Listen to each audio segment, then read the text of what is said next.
BRS హయాంలో జరిగిన విద్యుత్ అక్రమాలను నిగ్గు తేల్చేందుకు సర్కార్ సిద్ధమైంది. గత సర్కార్లో ఈఆర్సీ అనుమతులు లేకుండానే విద్యుత్ ఒప్పందాలు చేసుకున్నట్లు జస్టిస్ బి లోకూర్ కమిషన్ నివేదిక తేల్చింది. కమిషన్ నివేదిక ఆధారంగా సీబీఐ ఎంక్వైరీ కోరాలని సర్కార్ నిర్ణయించింది. పక్కా వివరాలతో జీవో రిలీజ్ చేయాలని సీఎం రేవంత్ రెడ్డి అధికారులను ఆదేశించారు.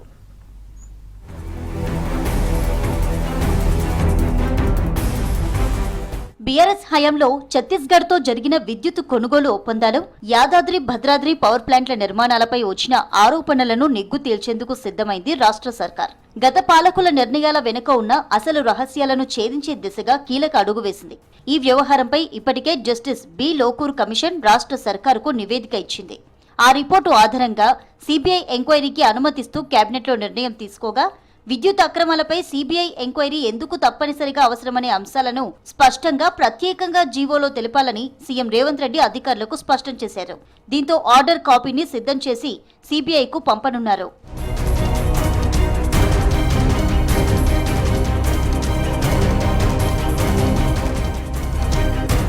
ఇక ఇప్పటికే కాళేశ్వరం ప్రాజెక్టు వ్యవహారంలో సీబీఐ దర్యాప్తు కోరిన రాష్ట్ర ప్రభుత్వం విద్యుత్ అక్రమాలపైన సీబీఐ ఎంక్వైరీ కోరడంతో ఈ రెండు బంతులను కేంద్రం కోర్టులోకి నెట్టినట్టయింది. కాళేశ్వరం సీబీఐ దర్యాప్తుపై కేంద్రం నుంచి ఉలుకు పలుకు లేని తరుణంలో విద్యుత్ దర్యాప్తుపై కేంద్రం ఎలా స్పందిస్తుందనేది ఆసక్తి రేపుతోంది.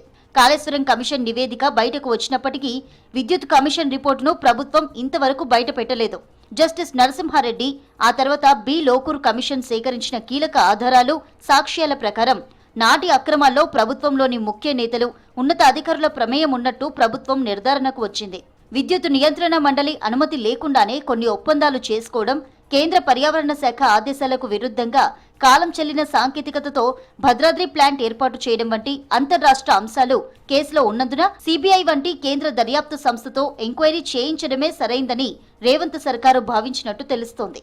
ఈ క్రమంలో సీబీఐ విచారణకు అధికారికంగా ఉత్తర్వులు జారీ చేస్తూ కేంద్రానికి ప్రతిపాదనలు పంపింది.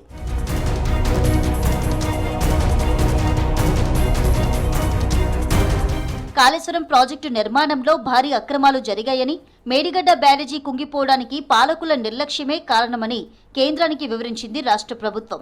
9 నెలల క్రితమే సీబీఐ దర్యాప్తు కోరింది. కానీ ఇప్పటి వరకు కేంద్రం నుంచి ఎలాంటి సానుకూల స్పందన రాలేదు. కాళేశ్వరంపై విచారణను పెండింగ్లో పెట్టిన కేంద్రం ఇప్పుడు విద్యుత్ రంగ అక్రమాలపై ఏ మేరకు కదులుతుందనేది ప్రశ్నార్థకంగా మారింది. విద్యుత్ కొనుగోలుకు తప్పనిసరిగా కాంపిటేటివ్ బిడ్డింగ్ నిర్వహించాలి. కానీ ఛత్తీస్గఢ్ నుంచి 1000 మెగావాట్ల విద్యుత్ కోసం ఎటువంటి టెండర్లు లేకుండానే ఒప్పందం చేసుకున్నారని విచారణ కమిషన్ గుర్తించినట్టు తెలిసింది. మార్కెట్ ధర కంటే ఎక్కువ రేటుకు విద్యుత్ కొనుగోలు చేయడం వల్ల రాష్ట్ర ప్రభుత్వంపై 1000 కోట్లకు పైగా భారం పడిందని ప్రాథమికంగా నిర్ధారించింది.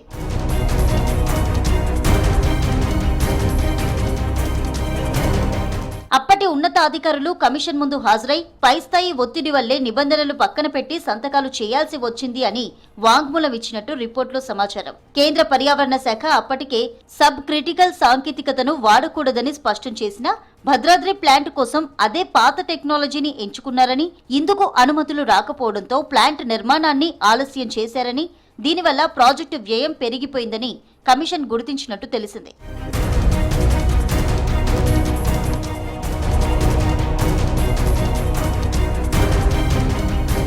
యాదాద్రి ప్లాంట్ను బొగ్గు గనులకు దూరంగా నిర్మించడం వల్ల బొగ్గు రవాణా కోసమే ఏటా భారీగా ఖర్చు చేయాల్సి వస్తోంది. ఇది విద్యుత్ ఉత్పత్తి వ్యయాన్ని పెంచినట్టు కమిషన్ తేల్చింది. విద్యుత్ నియంత్రణ మండలి అనుమతి లేకుండానే కొన్ని ఒప్పందాలు ముందుకు సాగాయని కమిషన్ రిపోర్టులో చెప్పినట్లు తెలుస్తోంది.